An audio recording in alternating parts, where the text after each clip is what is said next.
Bismillahirrahmanirrahim and Assalamu alaikum. Today we will discuss electron affinity, which is represented by EA. The love for accepting or attracting an electron of an atom is called electron affinity. Basically, this is the attractive force of the nucleus on the incoming electron to accommodate it in the valence shell. This is a hypothetical atom having a nucleus with a particular nuclear charge.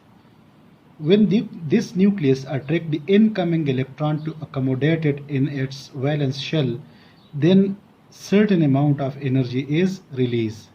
Therefore, the amount of energy released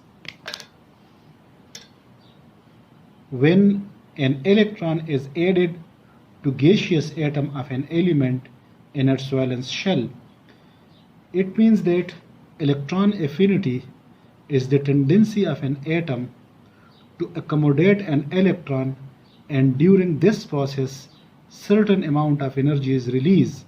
So that energy which released by an atom when it accepts or when its nucleus attract electron into its valence shell is said to be electron affinity. Now, for example, let we have a journal atom A. When it accepts an electron, it will form an anion. So here the negative sign will indicate that energy has been released. For example, chlorine, after gaining electron to form chloride ion, then 348.8 kilojoules per mole energy is released.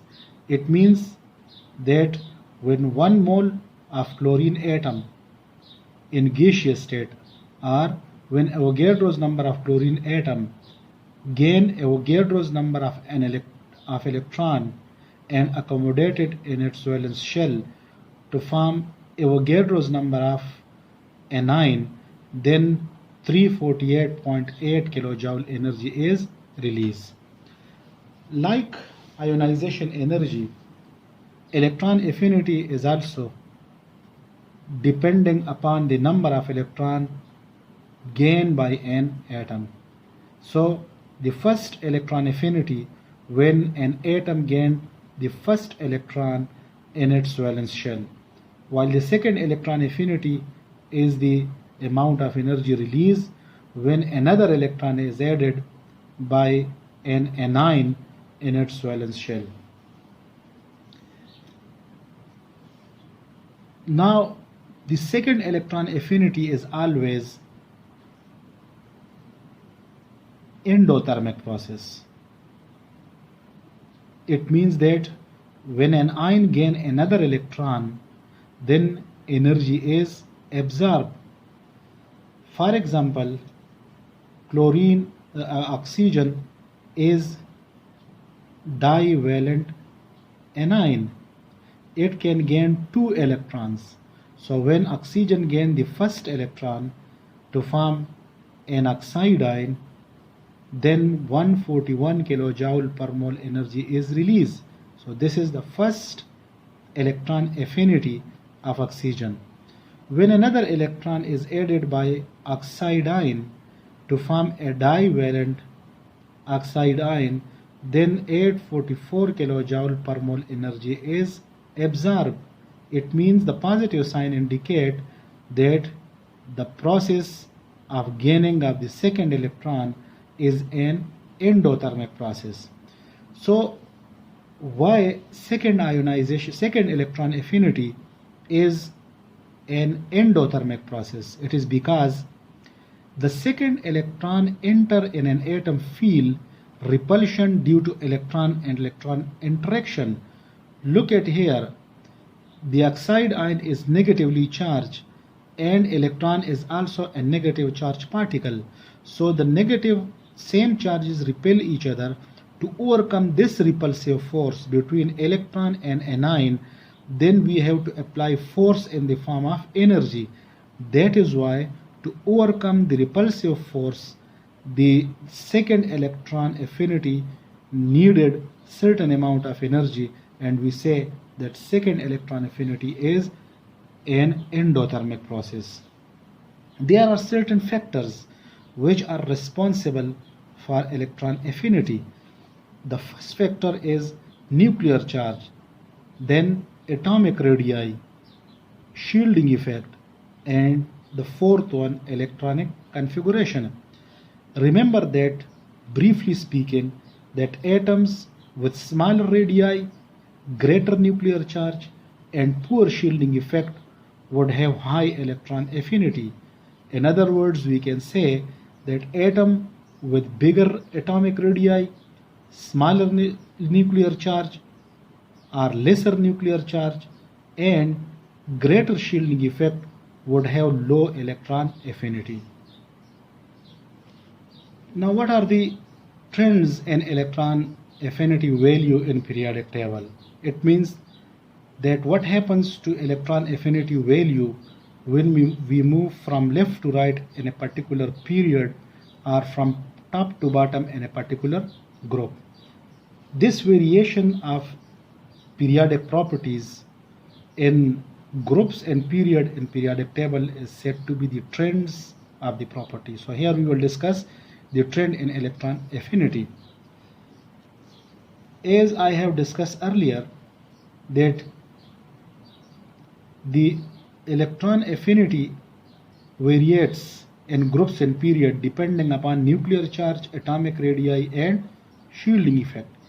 Keeping in mind these factors, we say that electron affinity increases from left to right in periodic table.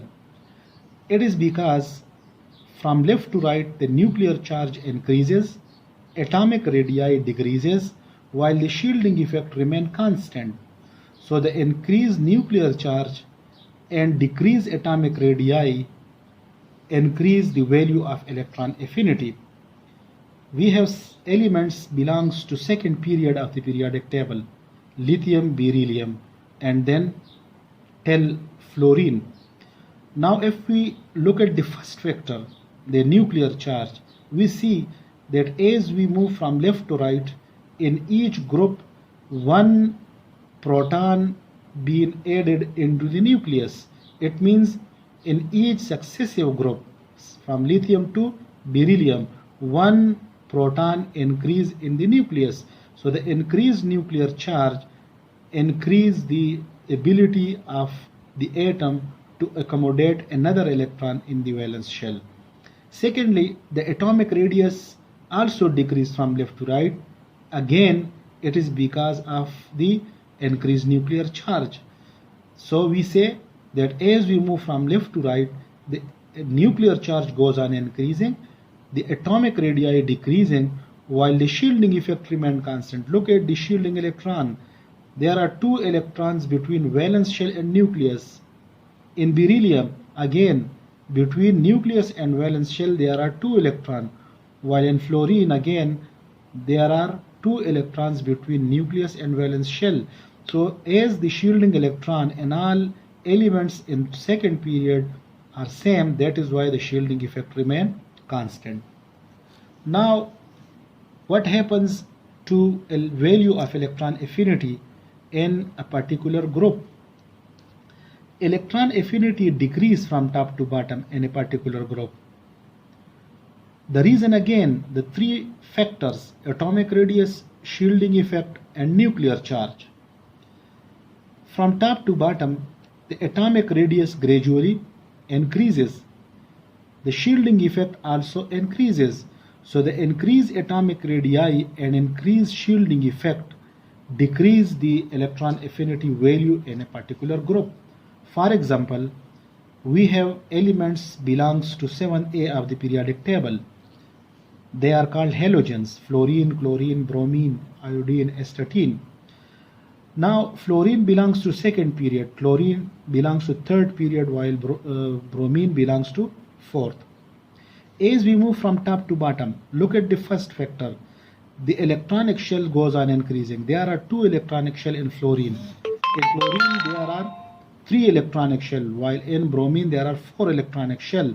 So as we move from top to bottom, from fluorine to bromine, the number of electronic shell goes on increasing, therefore atomic radius increases, and as atomic radius increases, electron affinity, value of electron affinity decreases. Now there is another interesting factor that if we look at the nuclear charge, the atomic number of fluorine is 9, that of fluorine is 17, and that of bromine is, and atomic number of bromine is 35. So from top to bottom, the nuclear charge due to increased atomic number increases. But this nuclear charge is overcome by the increased atomic size and increased shielding effect. Here, the atomic radius and the shielding effect wins over nuclear charge. That is why we say from top to bottom, electron affinity value goes on increasing. So for comparing electron affinity of various elements, we have to look at these factors.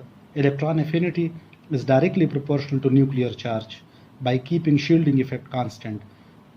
Electron affinity is inversely proportional to the shielding effect. Greater the shielding effect, lesser will be the electron affinity. And electron affinity is inversely proportional to atomic radii. Greater the atomic radii, lesser will be the value of electron affinity. So that's it.